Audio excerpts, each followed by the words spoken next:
di pertandingan-pertandingan yang mungkin nantinya akan diadakan, sehingga saya bisa terus mengembangkan bakat saya. Oke, baik Kak.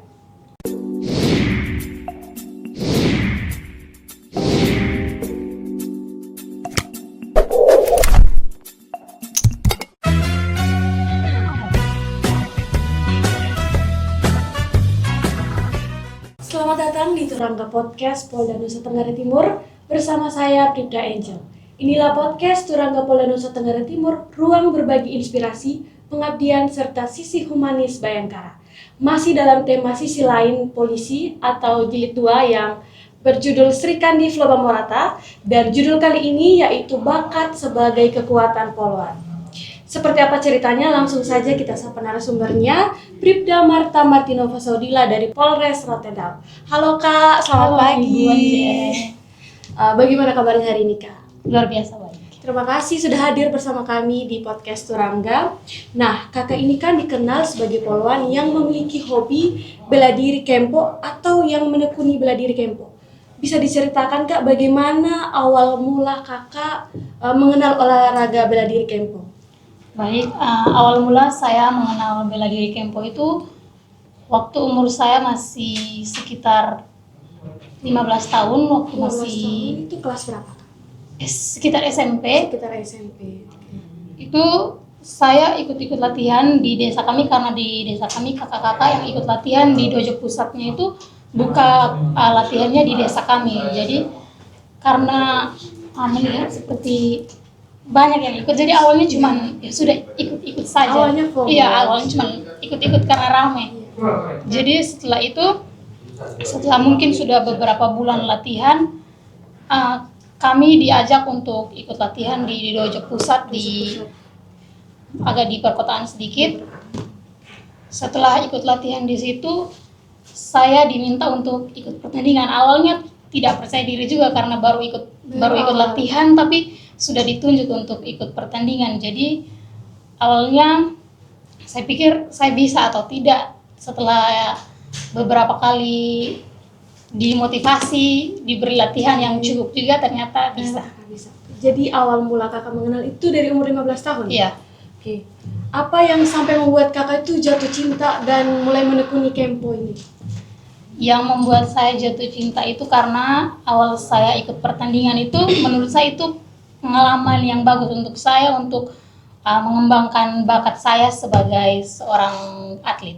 Oke, Kak, dalam perjalanan karir Kakak di bidang olahraga ini, prestasi apa yang paling buat Kakak berkesan? Prestasi yang paling berkesan bagi saya itu prestasi yang terakhir di 2024. Karena itu kami baru selesai lulus dari pendidikan kepolisian. Kakak baru jadi polisi? Iya, terus langsung dimutasi ke Polres. Setelah sampai di Polres itu kami masih melaksanakan bintra dulu. Tapi karena ada pengumuman untuk mengikuti lomba di daerah saya, sehingga saya minta izin kepada pimpinan saya, dan puji Tuhan Kapolres Rotterdam mengizinkan saya untuk mengikuti pertandingan tersebut dengan membagi waktu, kalau pagi mungkin ke kantor, nanti sorenya dulu baru latihan. Bagaimana proses dan perjuangan Kakak untuk menuju kemenangan tersebut?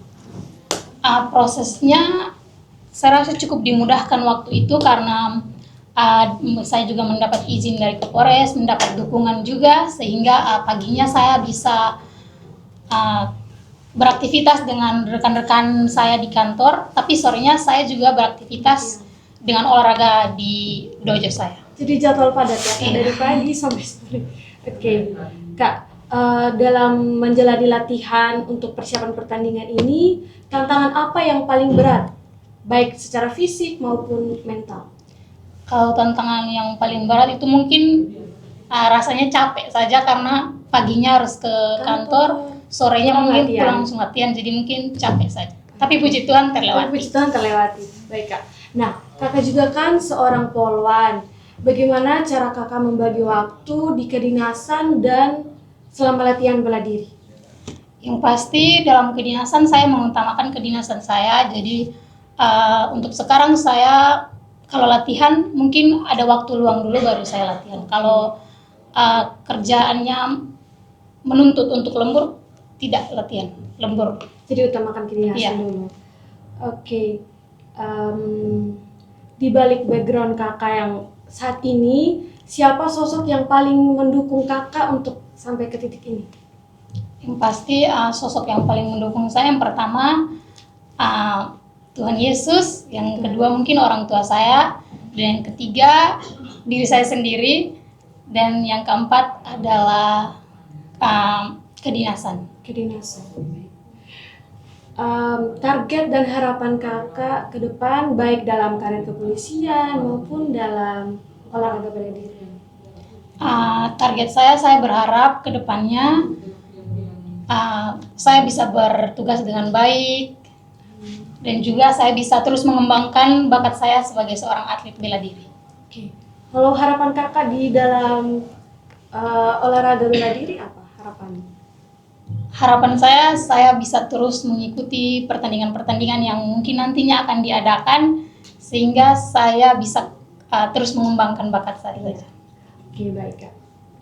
Mungkin ada pesan dari kakak yang kakak ingin sampaikan kepada generasi muda, terkhususnya perempuan, agar berani berprestasi melalui olahraga.